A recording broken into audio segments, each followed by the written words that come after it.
Shalom, ladies and gentlemen. Welcome to a live episode of Race Matters tonight, Wednesday, November the 9th, 2022. It is the day after the 2022 midterm elections.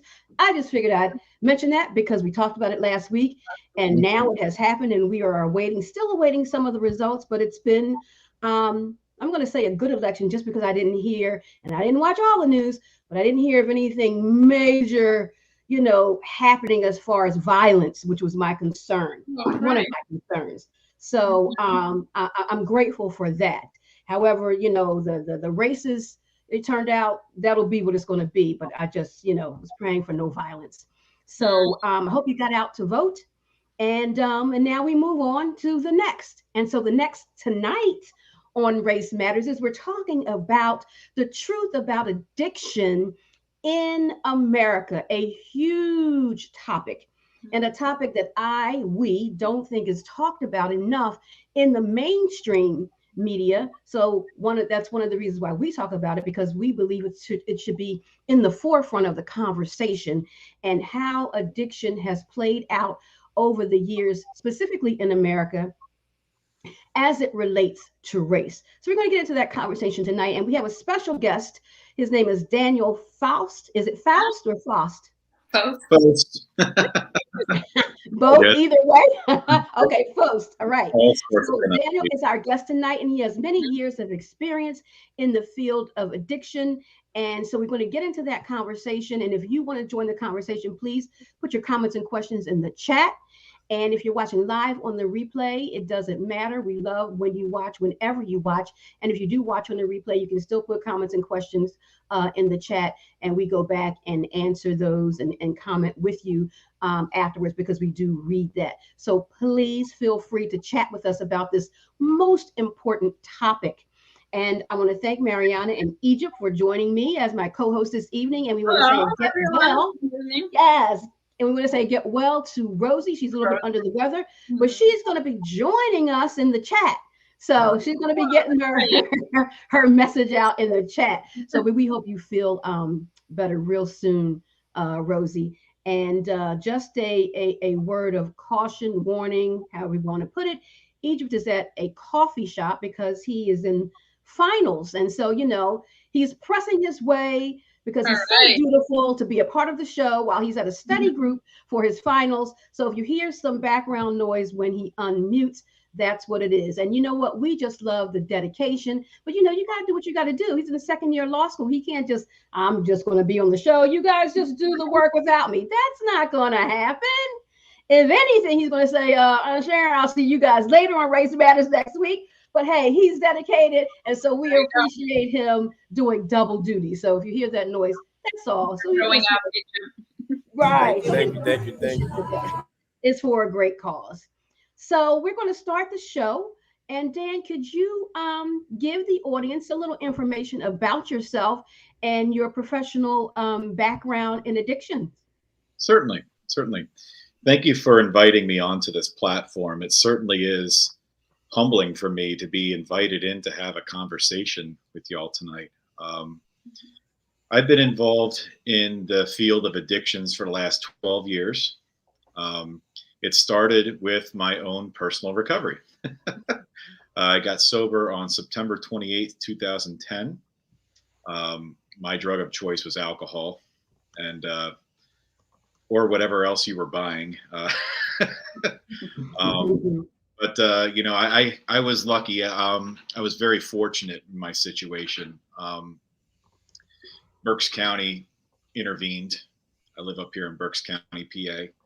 They intervened. And long story short, I went through a diversionary program that is relatively progressive compared to other states and other counties that in lieu of jail time, they promote treatment and recovery to to allow folks the opportunity to make something of their lives and everything. So in that process, I became interested in this field.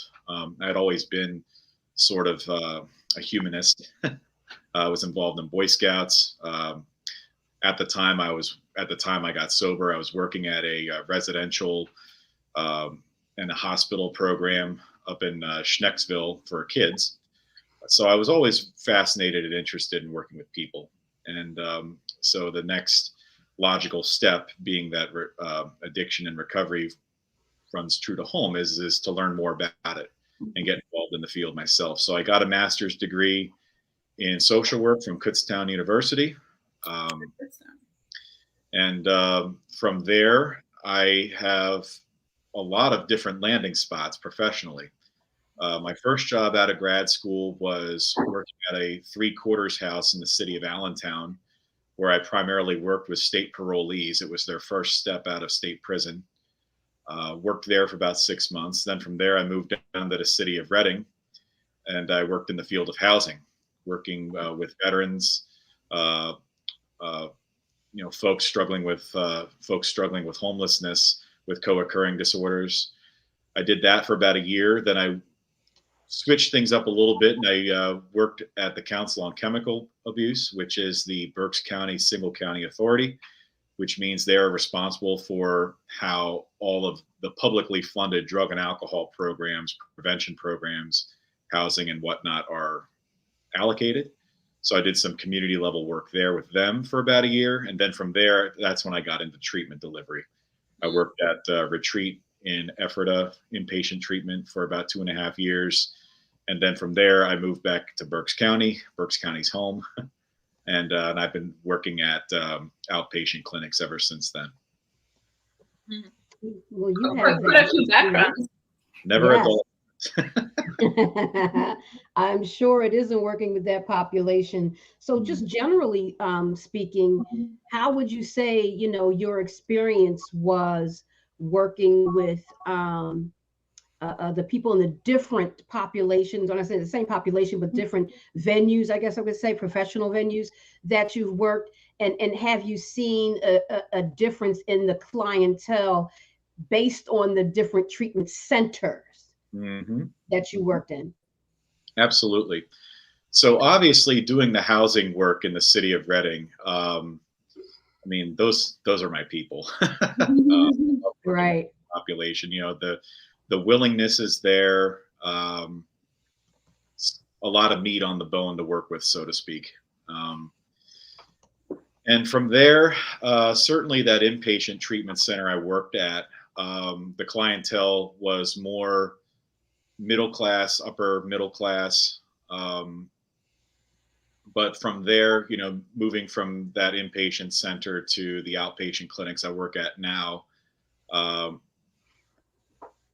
primarily state insurance funded, very diverse. I have a soft spot for, for this population because that's me in a sense. I really didn't have much going for me at the beginning of my journey. So I do have a soft spot there. But this disease of addiction, it really does not care. It doesn't discriminate. From Yale to jail. Right. Right. Yeah. So how would you define addiction from your experiences, and as well as like what's now known about the neuroscience, as well as any other research? Sure. Well, there's a couple different directions we can go here. I have the definition from NIDA. Addiction is defined as a chronic relapsing disorder characterized by compulsive drug seeking, continued use despite harmful consequences, and long-lasting changes in the brain. So it is considered both a complex brain disorder and a mental illness. Addiction is the most severe form of a full spectrum of substance use disorders and is a medical illness caused by repeated misuse of substance or substances. That's how our friends in the government define it. And I certainly think it touches upon it all, but I like to keep things simple. If there is a behavior that we're engaging in, whether it's substances or gambling, sex, porn, video games, social media, spending money, eating, if there's a behavior we're engaging in and it's causing problems, guess what? It might be a problem. So, there's I think at the end of the day, we are our best diagnoser of substance use disorder. I mean, I evaluate people daily, and if they meet criteria for alcohol use disorder, then they meet criteria for alcohol use disorder. But ultimately, at the end of the day, there has to be that self-acceptance piece in order for there to be any movement. So, with with those persons or people that you do work with, and as well as what you have experienced, what are some of the reasons as to why people tend to fall to addiction? I know that there's like many different reasons as to why a lot of us do fall into these type of cycles. But I guess from your experience and the people that you worked with, what are like the top reasons as to why people do, so that we can either A, try to avoid them, or B, try to create some type of preventative measures to help the conglomerate of people to not have to go to things that they become addicted to? absolutely. That's a tremendous question, Egypt. And I think that um, that's really getting to the core of what we're trying to do with prevention. In my experience, and there's certainly data to back it up, one of my favorite authors is a gentleman by the name of Gabor Mate. He talks about, okay, cool, we have a fan. He's an expert. I mean, just, he's a favorite of mine. He's a favorite. Yeah, he's absolutely tremendous, an expert in addiction trauma. That's ultimately what my opinion is what leads folks to to slide into addiction is some unresolved trauma. Big T, little t trauma, doesn't necessarily need to be combat or a form of abuse. It could be any topic that's brought up on your show. All of them, all of these issues are forms of trauma. And if we don't have an appropriate outlet, if we don't have the tools, the body keeps the score, and we will find the right tool. And for many of us, unfortunately, it's substances. We just think of the last couple of years with the pandemic. A lot of the folks that I've been working with, at least the folks who are relapsers, the folks that have found some recovery and maintained it, but due to the pandemic and all of the challenges that brought about, they say that it's been cut off. It's being cut off from our community. It's being cut off from resources, and without the right tools and without the support, we go back to what we know best, and that is to find escape or relief through our substance of choice. It makes total sense to me. Yeah. And so historically, sometimes addictions were punished criminally, right? And what are your thoughts on how those experiences can help with people stopping the use, in terms of resuming a life prior to the addiction? Like, do you see that, criminalizing addiction has done anything good for helping people with addictions, or has the method of the treatment you have received, been a better alternative? Of course. Criminalizing substance use, we don't put people in jail for having cancer. It sounds absurd, but for some reason, for folks that have substance use disorder, that's the first thing we do, because the symptoms of substance use disorder tend to be impulsivity, lack of critical thinking, and in some cases criminality, but not all. It's very difficult living with or having somebody in your life that has a substance use disorder, obviously. But those are all symptoms of the disease. Those are some of the environmental, social symptoms of this disease. So there's a fine line between holding folks accountable for what their behaviors are, but also meeting them with a little bit of grace and recognizing this disease as a disease that needs to be treated. There have been numerous studies on the amount of money that can be saved by treating folks versus throwing them in cages for the rest of their life. So of course, recidivism rates for folks that have access to treatment are incredibly low. I have a feeling we're going to be getting into, the Anti-Drug Abuse Act of 1986 at some point with the disparities. that's probably the best example of bad policy. I can't think of any worse example. And that was part of the downfall, you know, of the criminalization of addiction and mass incarceration, and just that whole trickle down effect. And we know that, you know, from facts, statistics, and just especially, you know, if you're a person of color, and specifically, you know, a Black person, many African Americans have been institutionalized via incarceration because of addiction. You know, whether it's because of a property crime, a burglary, you know, possession with intent to deliver, or something, a drug offense, which and some of them nonviolent offenses. But the remedy, which wasn't a remedy, was to incarcerate.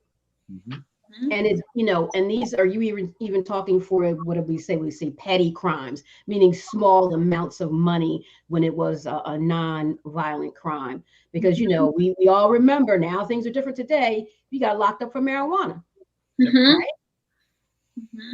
So, and then the difference between then, they have changed now, how much time you would get for crack cocaine versus powder cocaine.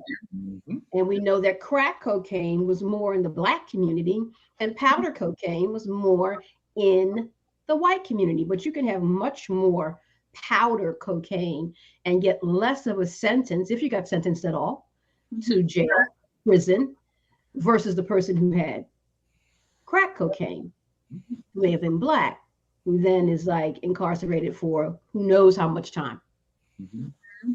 Right? So a lot of disparities regarding race and how addiction is dealt with based on race. Absolutely.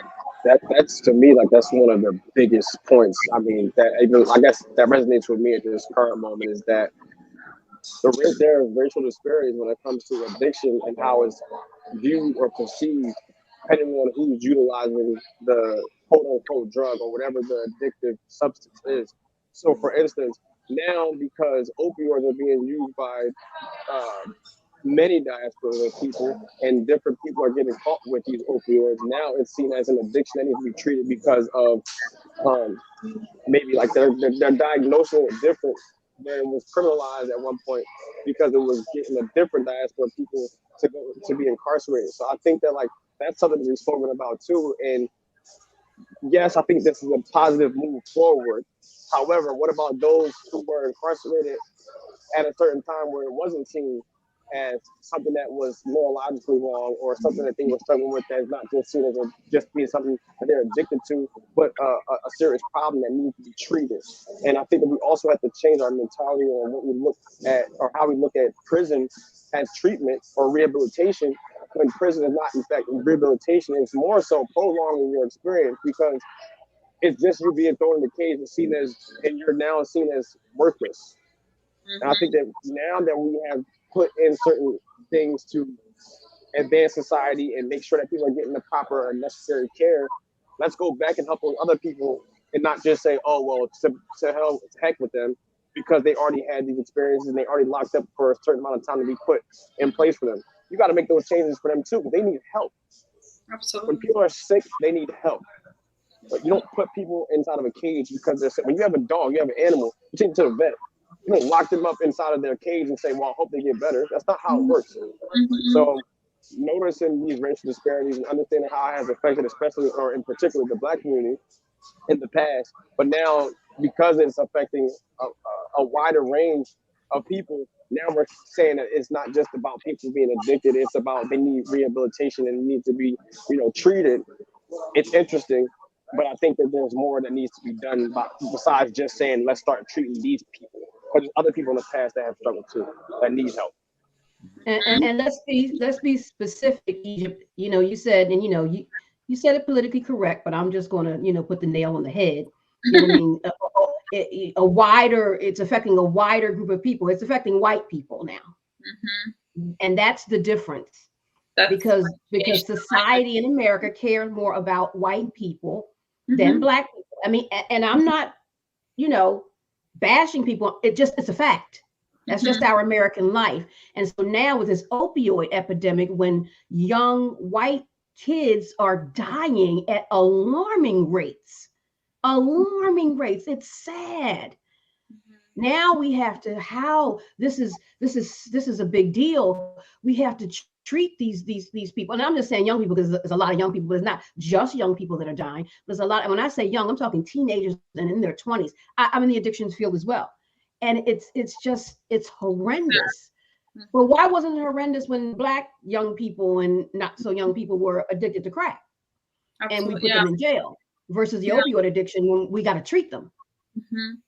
Yeah. So Dan used the word disease several times. Was that the case historically before a lot of, young white people started to become addicted? What was the language used around drug use?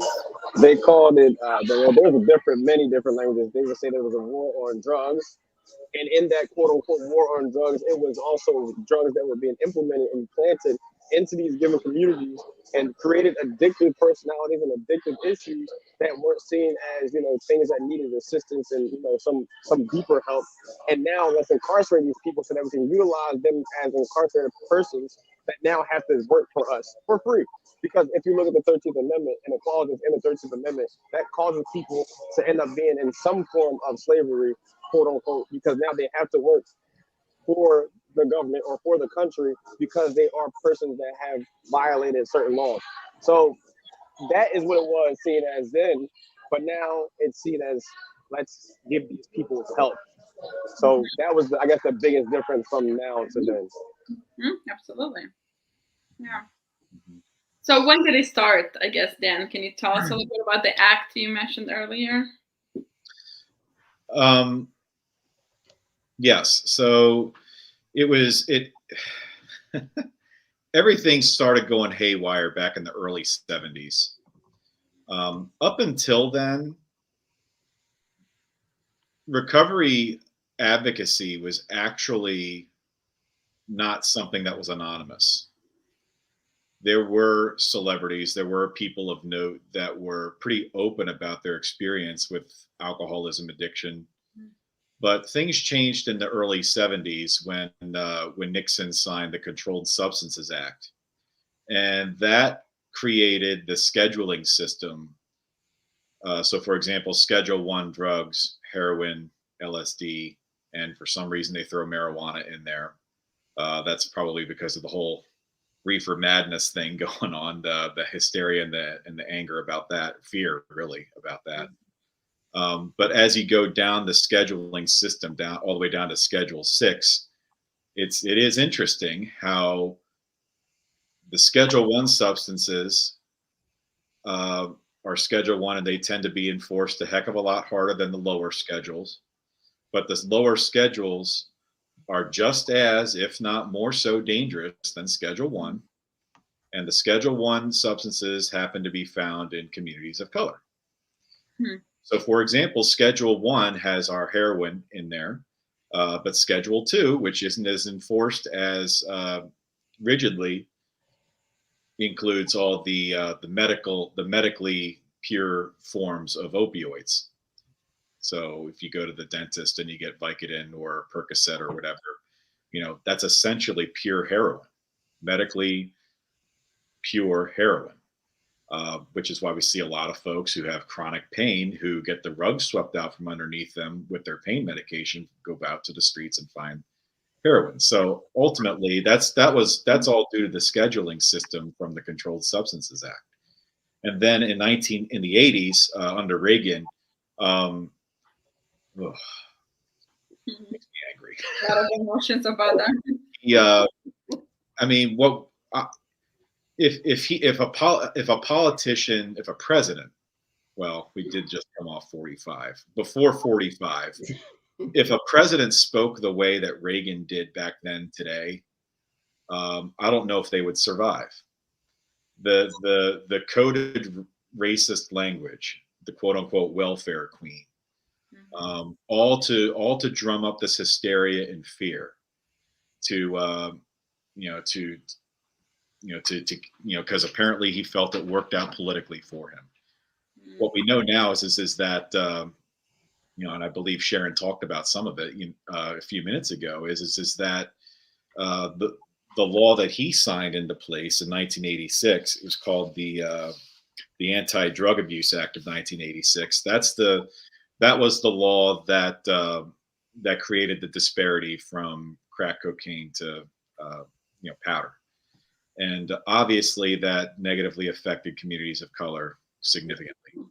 And thankfully, in earlier this decade, President Obama at the time passed the Fair Sentencing Act, which dropped the disparity from 100 to 1 to 18 to 1. Quite frankly, it should be 1 to 1, but 18 to 1 as that ratio was the compromise that would get past our houses of government at the time. So yeah, the 1980s were not a great decade at all for substance use advocacy.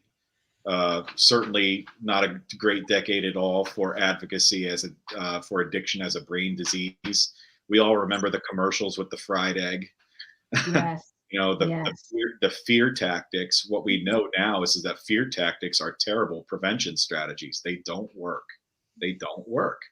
I remember when I was a kid going to school, they had DARE come in.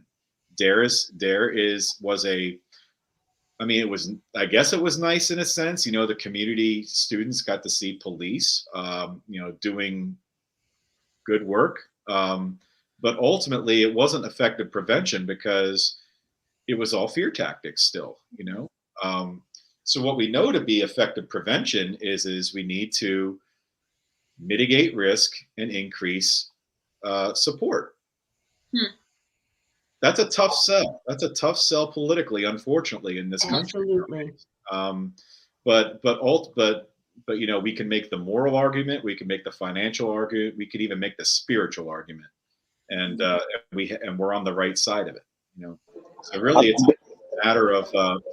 a matter of just advocating and I would encourage folks in recovery themselves to speak up and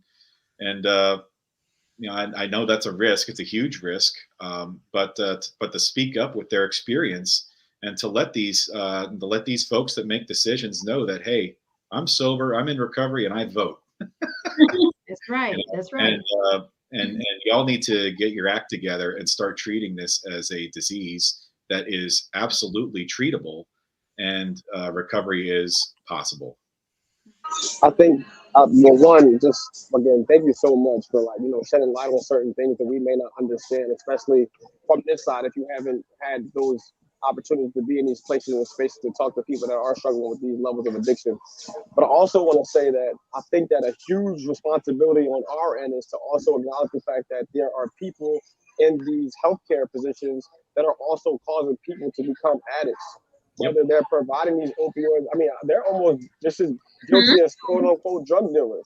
So when we have these conversations, let's also figure out how we can start to create a more holistic approach for people to get help when they are quote unquote sick, so that we don't have people that are genuinely they're inherently fine and don't have addictive personalities, but they go in for one thing and come out an addict.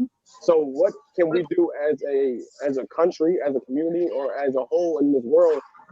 Stop giving our money to, I'll say, big pharma for people that are struggling with certain things that cause us to now become addicted or addicts.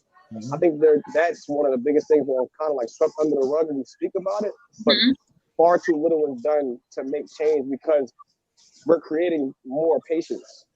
We're creating more people that are quote unquote getting incarcerated. But now that it's affecting, white people and black people and all races of people, now we're going to say that let's put them aside and say that they need help. No, let's stop giving them certain medications and let's also start to implement certain infrastructures to make sure that all people can get the proper help so that we can, be a healthier community.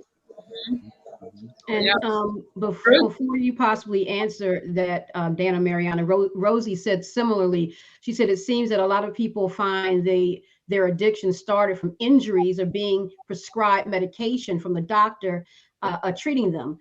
how do you see this, Dan, is what she was, as a question for you, and also with Egypt, what Egypt was saying. Yeah, so to the first point about injuries, absolutely. I believe the statistic is 80% of people who go to treatment for heroin addiction, their addictions began on legitimately prescribed pain meds. Right.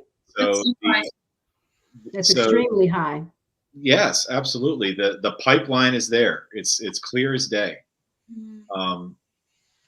Into big pharma and what Egypt was talking about. Oh my goodness, I don't even know where to start as far as like how do we interrupt that? They're so full of money, they're so powerful, and their hands are in every level of government, in every sector of our economy. I mean, for example, Purdue Pharma is also in the treatment game. Can you believe that? It's insane. It makes absolutely no sense. What a coincidence. Right. So they're in it at both. They're getting money hand over fist. Right. On both ends. I'm creating the addiction and I'm treating so that I can treat you. Right. It's bonkers. It's really bizarre. You know, like if this was known more widely, you know, I think that'd be helpful. But ultimately, you know, we have to look at campaign finance rules. The Supreme Court passed foolishly Citizens United, which opened the floodgates for dark money to get into campaign financing, and so who benefits from that? Whoever's got the money. And so Big Pharma's got the money. The prison industrial complex has the money. You know, the Monsanto, you know, they're poisoning our food. They got the money. All these big businesses and corporations have the money, and they know exactly what to do with it. So we have the privatization of prisons. Yes, is a contributor as well. Of course. Right, and I think we talked about not too long ago on one of these episodes of Race Matters, where it was a couple of judges in Philly, matter of fact, that were arrested because they were a part of the scheme that took young people and sent them to prison, and specifically Black young children, right, and sent them to prison based on, you know, that they were in bed together. They were exchanging money, funds for this, you know, so they could fill up the beds. So it's like, so the private company, you know, that owns the prison is like, okay, we got so many beds, we want to keep them filled, so, you know, send us people, right? And it's just deplorable. You know that. Go ahead. No, I guess I'm starting to get frustrated even at this conversation alone, right? Because obviously we're having a conversation among people that feel the same way, but those persons who don't feel the same way, I hope that they get a chance to see this, because, you know, the more this show grows, the more things will get out that we can have conversations about. And I think that we should stop shying away from uncomfortable conversations and confront them head on so that we can find solutions. And I think that, like, these big companies, they benefit in the problem and the solution. But we're looking for solutions to the problem. And because, you know, people like you, Daniel, are creating preventative measures for us to, you know, do better as a whole, I think that it's really, and this is in all aspects, I think it's really up to the people. And I think that people in this current moment have to start making changes within each other, and maybe create certain things like our own rehabilitation centers, so that people can feel safe, like that they feel comfortable, because they may not feel safe and comfortable going to a government issued place to get assistance, because now they're seen as an addict as opposed to being a person that has struggled with mental disabilities due to addiction.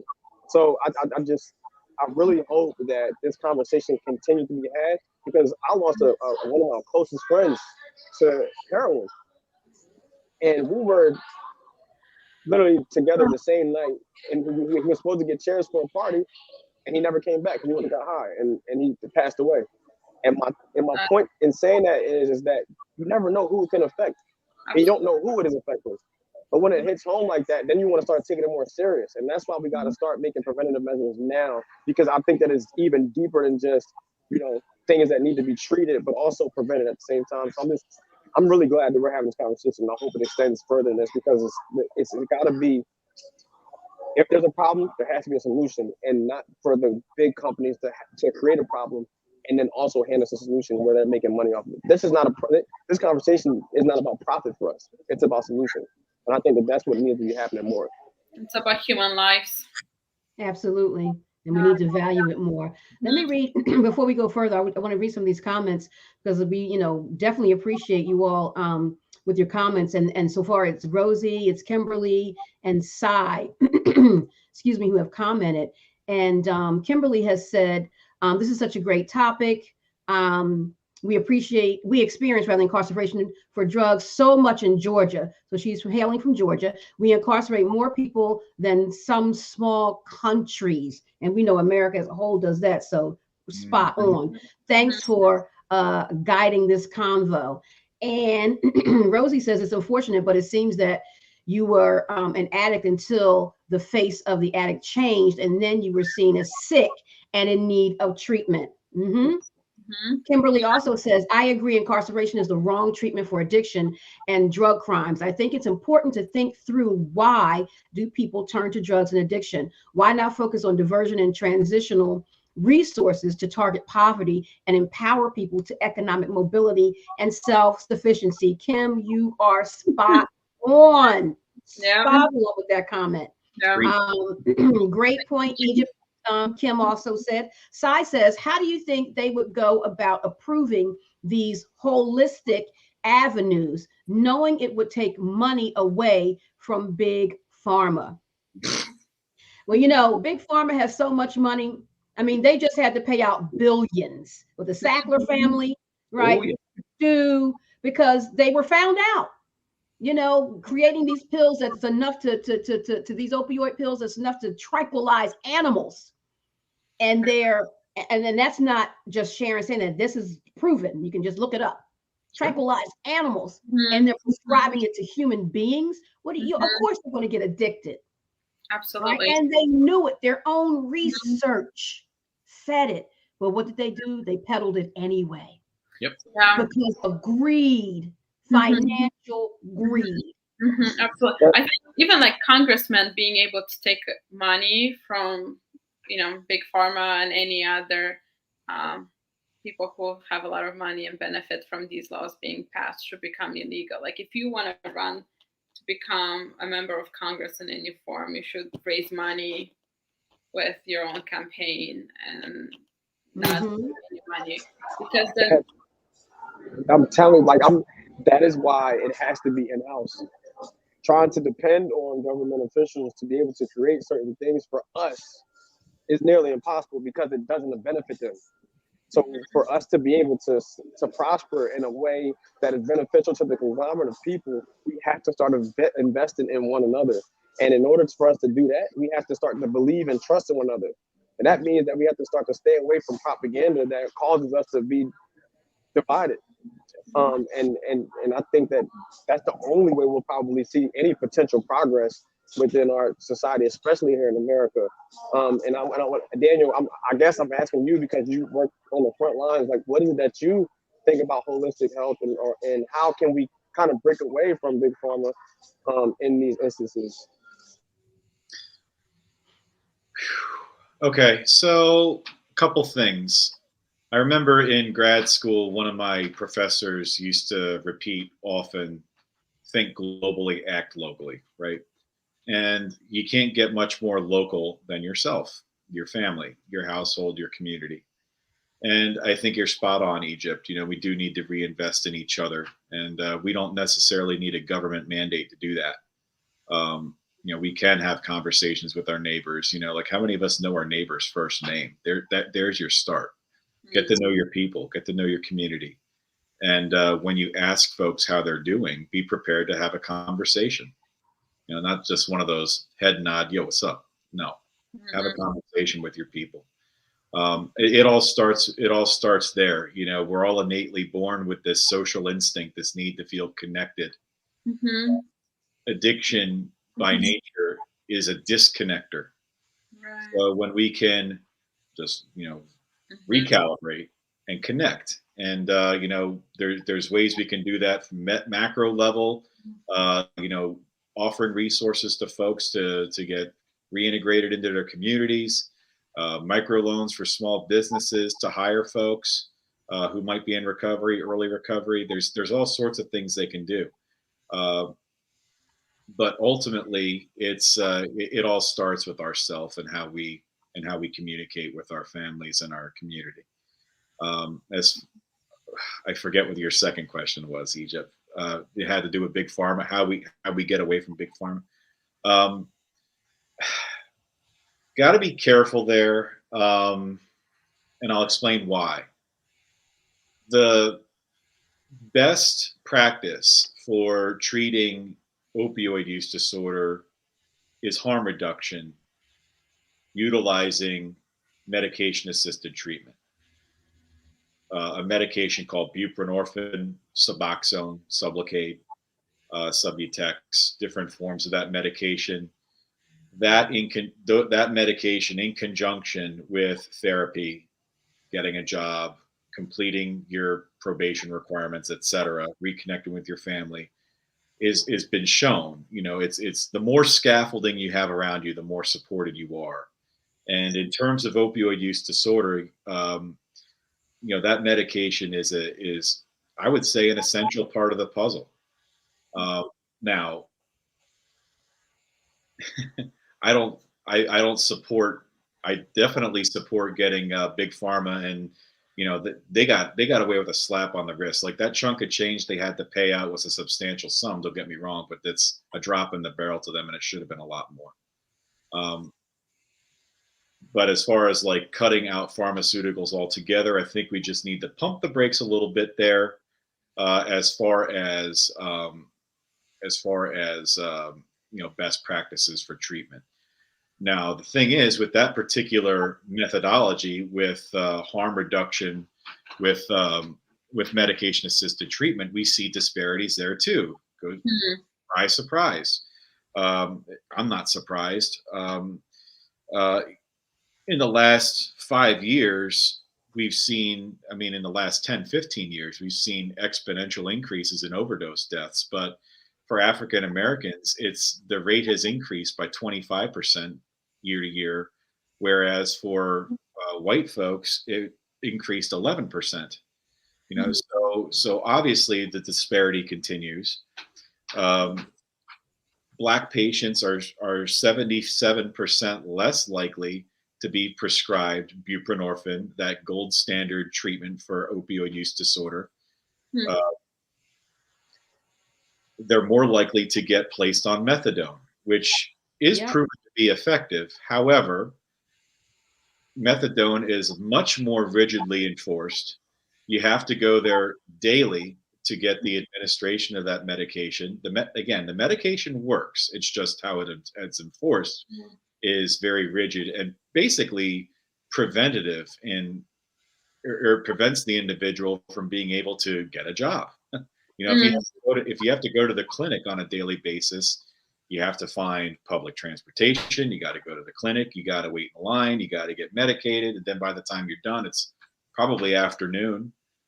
So half your day is to get medicated and to get right. So the disparities are still there, and that's what we need to. That's where we need to fill the gaps from the medication treatment. I didn't want to seem as if I wanted to get the furthest away from certain type of medication that I know could potentially be beneficial, but I do think that oftentimes we don't highlight enough holistic health, so that we rely on certain medication. Because I'm sure that prior to us getting all these different types of diseases that came from the Western world happen, there were certain things that we would get from God's given earth that allowed us to survive and thrive. So in my mind, there has to be something that we may not know about as common people that can actually be beneficial to help treat these things that we are calling, or not, that we're calling on, regular medication or medication that we know of today to be able to help us. That's the first thing. Second thing is that it's almost as if we're going from one disparity to the next. We're talking about racial disparity when we're talking about opioids and different drugs that are inside the community, then going to a hospital that has racial disparities and we're not getting the same treatment that's going to be able to help benefit us in the long run. So now there's another one where now we're not getting treated properly that can also cause us to perish sooner.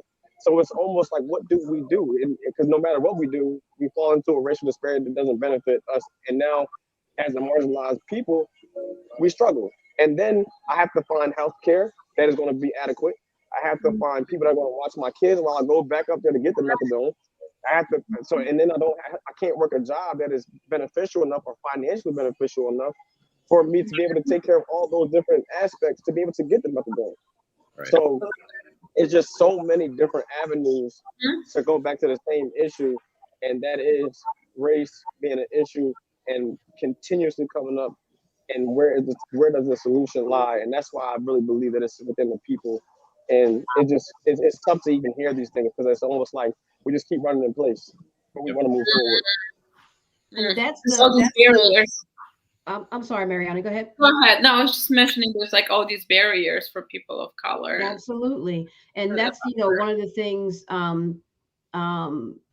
Gabor Mate talks about is basically society needs to change. Hello. It's not so much, the person with the addiction, it's how we deal with it and the causes of it. And as, Dan talked about, addiction is a symptom of a bigger issue. Right. That's just how we have chosen to self-medicate, to self-soothe. But, no one says I'm going to take this and I want to be an addict or an alcoholic. It's just that, oh, wow, that felt pretty good. Now I'm not thinking about the fact that my mom died. You know what I mean? Because I'm feeling a little depressed, right? But it's like, oh, so let me take that drink again, or let me do this again because it's just helping me feel good. But the nature of that substance causes an addiction. And now you wake up so many months, years later, and you have this addiction.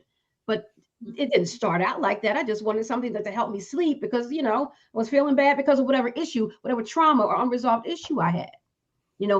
That's how, many of the addictions started before this pain medication, because of an accident or whatever being prescribed. And now I'm hooked on it. Now I just got to go to the street and get it because now, I can't get it legally prescribed, right? Because now I'm addicted. Now you won't prescribe it to me, right? So, but one of the things is society has got to change. And that, of course, so that's all domains that are feeding into one another. That's creating the holistic issue. Holistic. So we need holistic change, but the whole is creating the issue as well. All the different aspects of society from, the criminal justice system, government, education, everything is feeding into this issue in how we deal with it in all of those different systems. Absolutely. And so, we can talk about it and talk about it and talk about it and have, everybody, I use everybody loosely, of course, being on the same page with, okay, let's get this ground game going, so to speak. Well, you need money to do that. So that's the issue. It's like the people with the money, they want to do something different because they want to create the problem to continue to make money because they see that's how to make money. Where people like us, we want to treat the people so they no longer have to live that way and can thrive. And so my thought is, well, after, I start making my millions and billions is where I'm going to put, some of this money because this is the field that I'm in and I see it. And this is one of the ways that I want to make change. I'm not going to rely on any government funding. I'm going to do it myself. I wish more people had that. And I'm not saying I'm some great end all to be all. I'm not saying that. That's just where my passion is.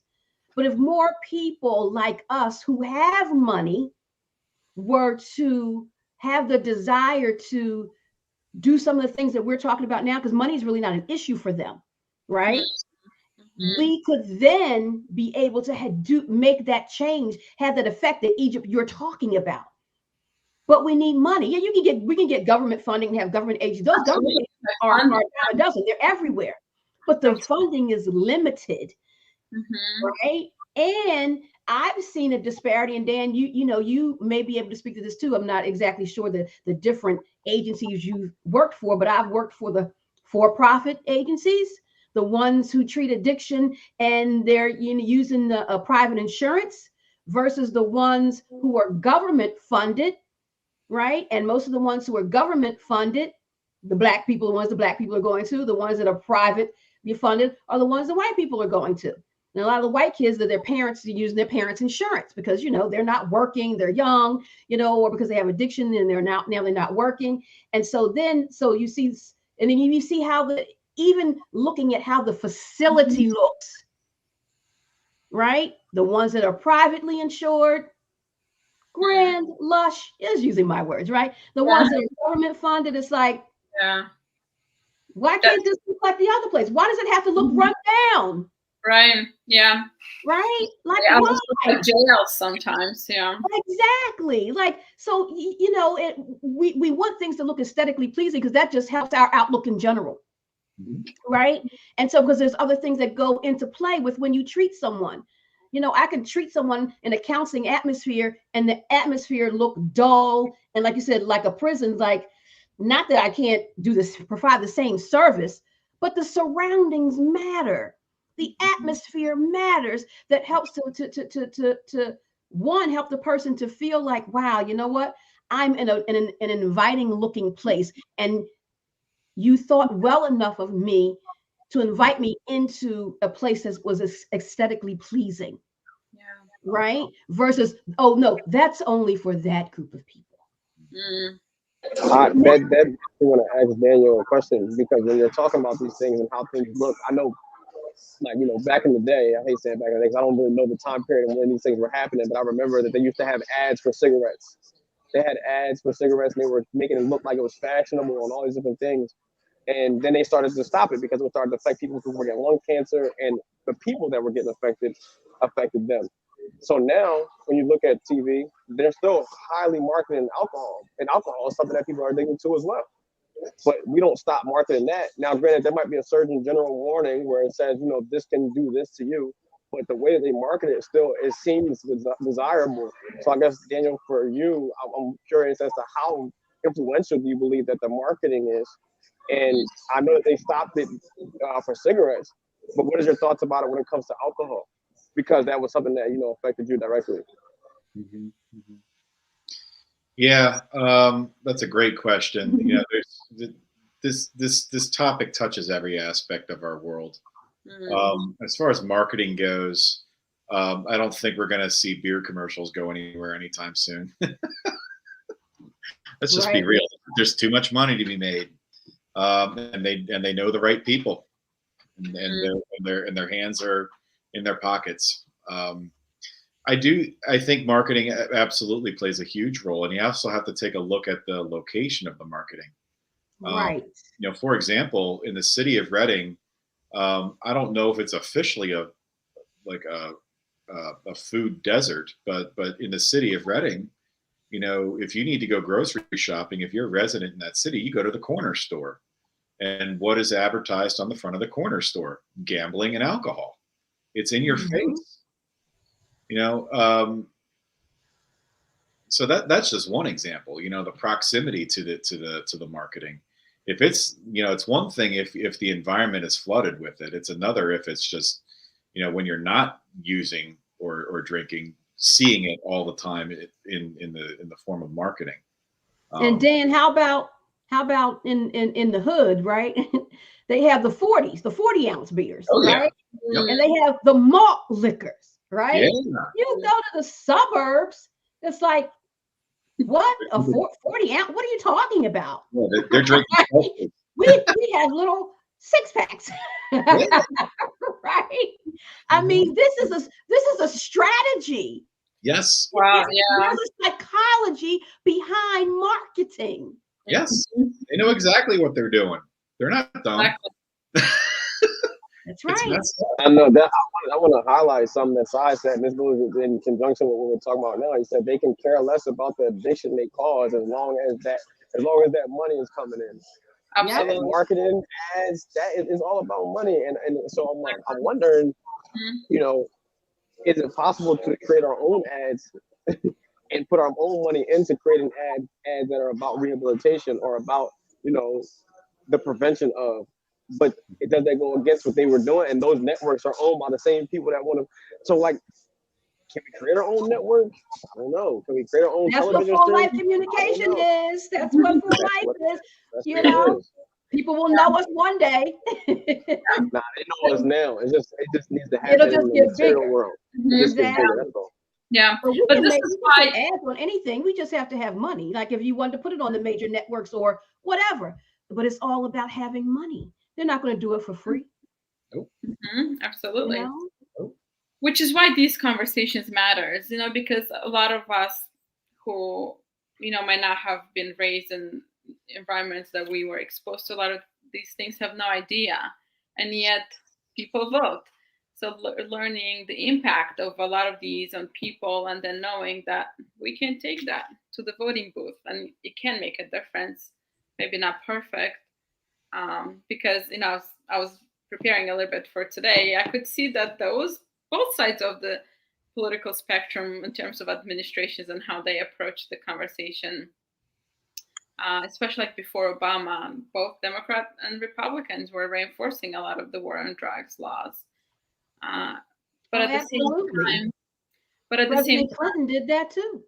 That was one of the reasons why a lot of people had a hard time wanting to vote for Biden as well, because of some of the things that he enacted back in the day. So, I mean, I don't think that addiction is not party, like it doesn't affect, it's not party specific.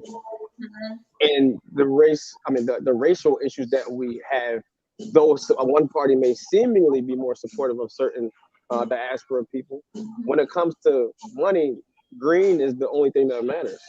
Right. Race doesn't. And addiction doesn't. Parties. To both parties.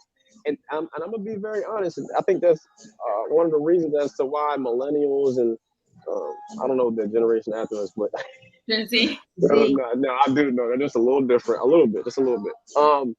The reason why we struggle with wanting to vote, and I know that is something that needs to happen. But when we think about the people that were put in these positions, it seems as if even though they are in these positions, green still matters more than my color. Green still matters more than my addiction. Green still matters more than the issue that I'm sufficing on a day-to-day basis. And though you may say that you're going to implement these changes, how much are you really doing? And I'm not saying that means that nothing has happened. I'm just saying that it is very challenging for us to see where we're at and know that at the end of the day, green matters more.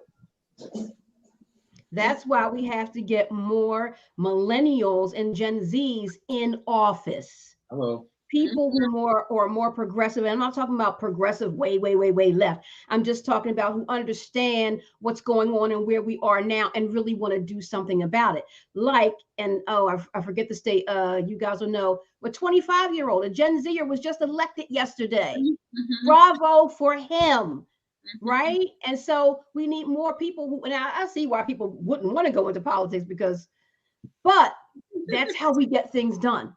So we need young people to get out, like, look at, Ocasio-Cortez. She was a racist, but she was like, she didn't like what was going on. What was she, 20, 26, 27? 28 or something. 28, right. And she was like, you know what, I'm going to run. And she won, and she's won twice, because she wanted to affect change. Yep, she's there right? now. I'm just saying, Daniel, not going to happen if the same people with the same mindset stay in office. Exactly. Yeah. All right. Personally, Daniel, but if you want to run, just know you got my vote. Rosie, have you seen Rosie's comment for you, Egypt? What did she say? You're running for office. That's right. Maybe that is something that I could, do someday. I think that one of the reasons why I'm in law school is to be able to create films to help highlight the law for people that can't conceptualize it through text. Running for office is something that I've thought about. I'm just, between my generation and the older generations, there's a struggle, right? And I don't know if, obviously we have a constitution that is set in stone, but there's articles that help make changes, but how much can we go against the constitution? There's a lot of struggle there. So I hope that there can be some leeway where we can start to subjugate change, but how stuck are we actually in our ways because it's beneficial to a group of people? So we'll see what happens, and hopefully, we can change the status quo of things and maybe make some changes. But that's TBD. Maybe I'll have a running partner in Daniel. You know what I mean? Just put it out there. Maybe you'll be on the Supreme Court, Egypt. Yeah. If I may, like one note about that, like getting involved in the community elections, all that. a lot of the most substantive work happens at the most local level. When I was finishing up grad school and just getting started out professionally, the community that I grew up in, Kutztown, began a community organization called Kutztown Strong. It was a various community stakeholders, police, school, business owners, the community, concerned citizens, etc. Even the university got involved in the wake of Kutztown area's students who passed away from opioid overdoses. And so we got involved, and we were able to get funding from the state to help promote prevention programs, after school things, activities, whatnot, evidence-based programs to help the kids that are in the pipeline now, kindergarten, first grade, because that's where the prevention needs to happen. Like right now, us adults, I mean, there's definitely prevention work we can do for us that's effective. But if we really want to, if we absolutely want to affect change, we have to get them while they're young. And so when we start teaching, life skills training to kindergartners, first, second graders, when we start affecting them at that young of age, when we start teaching them mindfulness, for crying out loud, ways to tolerate stress more safely and effectively, you're going to mitigate the risk of addiction or any other harmful coping skill, and you're increasing protection. That's effective prevention. We can do that, and that's done, and that was done so at a community level. So we can absolutely do these things. Obviously the money's coming from the government. So you have to get a really good grant writer involved in your organization if that's something that you want to do. But yeah, community level is where the most effective, I feel interventions can happen. So again, it's that think globally, act locally. Yeah. So I heard someone once say, it might have been Mate, who said that the antidote of addiction is connection. Oh yeah. Yeah. I see we have a lot of passionate people and yes. Comments here. So one of the comments Kimberly says is, why does everything have to be about money? It's heart-wrenching. It is most definitely, Kimberly. And she also says, and we need to add an extra layer when access becomes a disparity. Transportation, healthy food, meaningful jobs, and pay, livable wages, childcare, healthcare, etc. It makes sense that turning to addiction is the best alternative. Listen, absolutely. Some of the people who I treat, I say to myself, if I lived that life, I probably would have turned to drugs too. Right. You know what I mean? Because there's so many obstacles and barriers and struggles, and it's not even so much like to the fault of someone, right? You can't help what you're born into, right? I'm not saying that you can't get out of a circumstance. I'm not saying that, but we know that's not going to be everybody's lot, right? To get out, and life is just hard, and especially for people of color, right? And specifically Black people. Right. If we talk about addiction and trauma, then we discuss even racial trauma, right? Where does that also? Absolutely. Jay-Z, one of my favorite rappers, he said, I'm not going to quote it directly or exactly, but he said, they call us crabs in a barrel, but crabs were never meant to be in a barrel. So it's like the way in which that we operate in society is because we were put in this type of society that has caused us to act the way in which we do. And I'm not saying that gives us an excuse for everything, but to negate that we have been put in these predicaments and now we're trying to find our way out is asinine to say that it's not a reality. And I'm hoping that moving forward, we can start to utilize one another to help one another get out the barrel instead of pulling each other down. And that goes with these addictions that we're talking about. Maybe we need to start, utilizing our money and putting it together so that we can create healthy food banks that are on the corners instead of saying that we have a corner store. How about we start teaching more about holistic health so that instead of immediately going to the doctor, I can feel like I can go to a place that feels safe, that also has incredible knowledge that I can utilize so that I can start putting or implementing things that are healthy to my body. But the first thing that we're doing, and that's what's happening right now, is that we're creating a conversation.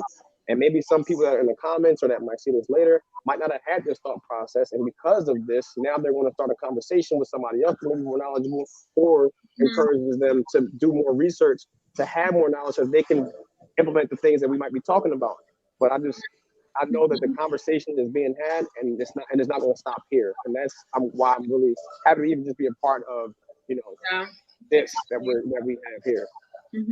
Absolutely, it's very exciting. And I want people to also to know and walk away with, if you don't have this understanding, and because we're in the, Dan and Mariana and myself, we're in the mental health and addictions field, so we probably wear it more on our sleeves, so to speak. But whenever you see somebody struggling with an addiction, just know that they're not struggling with an addiction because they wanted to have an addiction, that they've been through something in life, some trauma, some unresolved issue that was, painful, and they didn't know how to cope with it.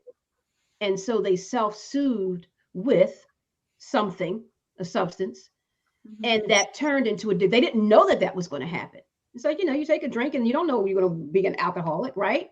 You don't know that. It's like, because that's not what the mindset is. Just like, it just took my troubles away for a minute. Let me do that again. But now let's also too remember the ones that are more obvious, the people who might be, say, alcoholics or addicts, right? Because we can see that physically, how it looks on a person, right? And how their life might go down, so to speak. But people self-soothe many ways, through food, right? Through shopping, what people call retail therapy, right? Through other people, through sex. So it's not just substances that people use and abuse to self-medicate. You just don't see it worn on the other people in the same way as you see it with a substance, because the substance will physically bring you down, and so it's seen, but it's bringing these other people down in a mental and emotional and sometimes a physical way too. It's just not as obvious. But get into a relationship with someone who has abused, these other things, food, sex, or whatever, and you'll see the codependency, the addicted personality, all the other things, and like that you're on an emotional roller coaster with them, like a person who is abusing substances, and you're in a relationship with them, whether it be a parent-child relationship, an intimate partner relationship. You'll see that, whoa, there's something going on here. So just understand, it's not just substances.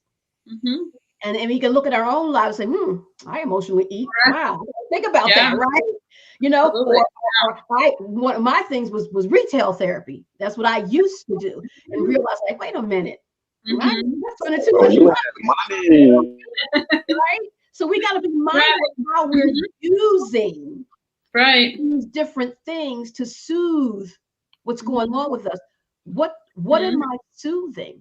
That's what I need to deal with, so I can be in healthy relationships and not use something in an unhealthy way because of my emotional a lack of emotional well-being for the moment, because of what I'm dealing with. So when you see a person who might be an alcoholic or an addict in the street, wherever, have some compassion.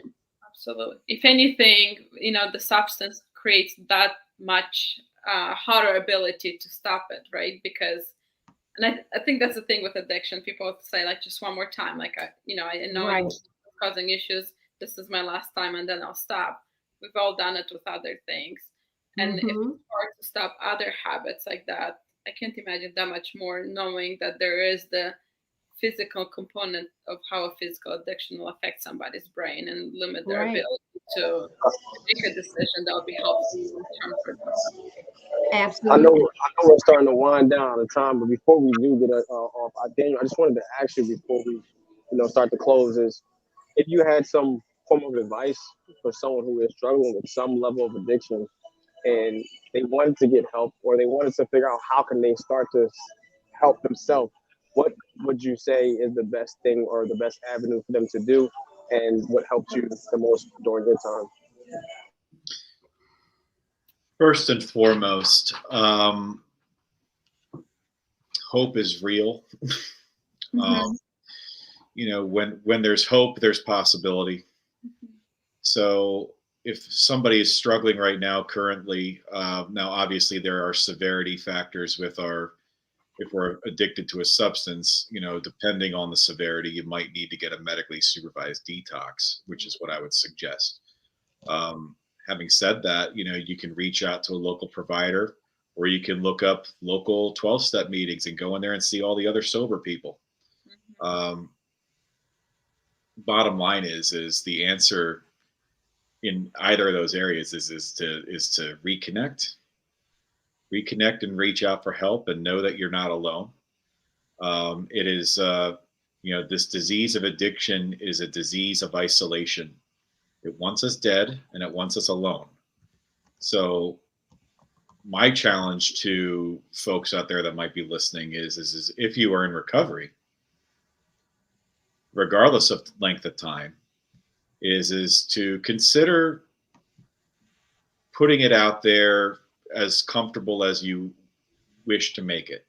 Maybe letting a clergy person know at your church, hey, listen, if somebody should come to you with concerns about their substance use, just know that I'm in recovery, and maybe they refer them over to you. It all starts with connecting, and it all starts with you know, reaching out for help.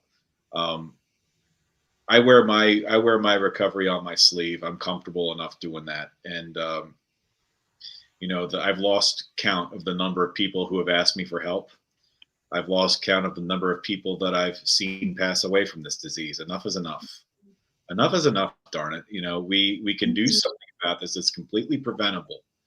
You know, we talked a lot tonight about macro level policy and all of it, but I think my main point for this evening is that, you know, it all starts with reconnecting and treating each other with some dignity, and recognizing that, you know what, all of us could, as Brian Stevenson says, all of us need some unmerited grace in our life. So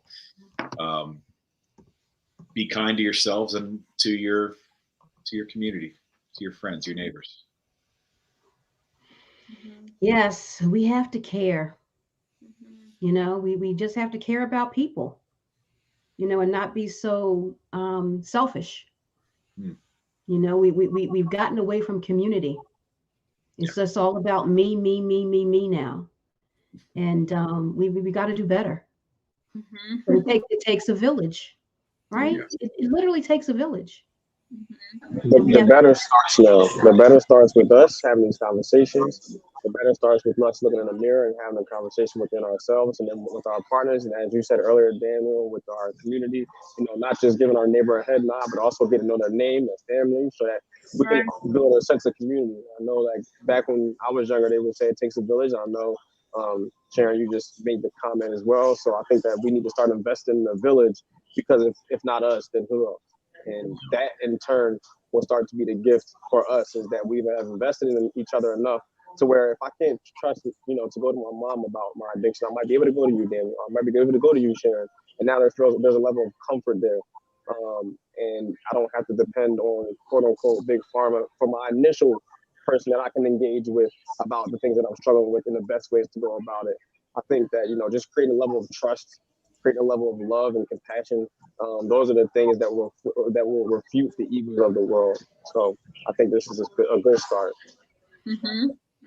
And that's, you know, one of the whole reasons this platform was created, was to bring awareness to these issues that aren't really talked about enough, and, you know, that affect us all, and to create a groundswell of people to join us in the conversation. It's not just about us. We're just the ones leading the team, so to speak. But we want others, those of you who are watching live or on the replay, we want you to join us, you know, in this mission. Because when, you know, again, two heads are better than one. So can you imagine if we come together as a great group of people in numbers, we could get great things accomplished.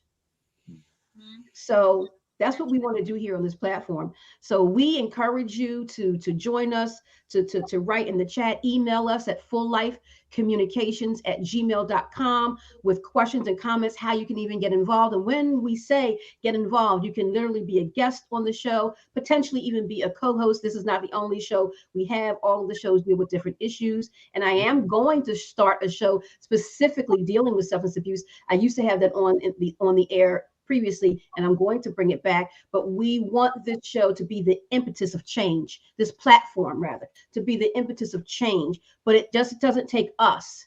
It takes all of us to come together to push our agenda forward. We're tired of being told what we need. Well, we know what we need better than the outside world telling us what we need, because obviously they're not doing a good job of it. Look at how we're living. Look at our communities, right? We know what we need because we're here, we're living it. And so we would like for you all to join us to make this happen. We know it takes time and we know it takes resources, but when we pull all of our resources together, great things can happen. And I'm a believer in that. So that starts with subscribing to the YouTube channel, if that's how you're watching, or the Facebook page, because the more numbers we get with subscribers, then the more potential for us to be able to make money from the platform. And when we make money from the platform, now we can do things in the community. Because as we said, it takes money. You know, we're doing this on a volunteer basis. Yeah, at some point, we're going to make some money off of it, but we want to put money into the community to do some things. And this is the vehicle with which we are doing it. But it takes all of us to do that. So subscribe to the channel and like the Facebook page. Share the feed with others so they can have this information as well. Click the notification bell so you'll be notified whenever we are on. And the hotline number, if Ebony could put that back up, we have the hotline number there for substance abuse. If anyone is struggling with a substance abuse issue, the hotline number is right there on the feed. And Ebony, if you could put it in the chat also, you may have already, I'm not sure, but if you haven't, put it in the chat as well. And it's 1-800-662-4357, 1-800-662-4357. If you're in need, call that hotline, write it down, give it to someone who you may know who might need some assistance. That's how you can help them. Give them the number and they can just have it on them when they're ready to call. Put it on a piece of paper, give it to them, tell them to just keep it in their pocket if they're not ready now. One day they may be ready, and you were the one who was instrumental in giving them that number. How good would that feel that you had a part to play in their recovery by giving them the number? So let's start caring about one another for real. Dan, I want to thank you for being a guest on our show this evening. Please come back whenever you would like. Just let me know you are a friend of the show. Yeah. We appreciate so much what you do. And thank you for what you do for the community. Thank you, everybody who wrote a comment, Cy, Rosie, Kim, and anybody who maybe didn't put up a comment, but you're watching, and those who watch on the replay, we appreciate you. And we love the fact that you love what we talk about on this platform, and specifically on this show, Race Matters, because it's so important. Race does matter. But we want to have the conversation to bridge the divide. So we have the conversation in love, and Race Matters is a safe place to have that hard conversation. Egypt, Mariana, thank you so much for joining me tonight. Rosie, thank you for your comments. Get well soon, and we will be back next week. Are we back next week? Next week's not Thanksgiving, right? Yeah, so we're back next week. Another live episode of Race Matters at 8 p.m. Please join us then. And until then, God bless you. Make a difference in your community. We love you. Shalom.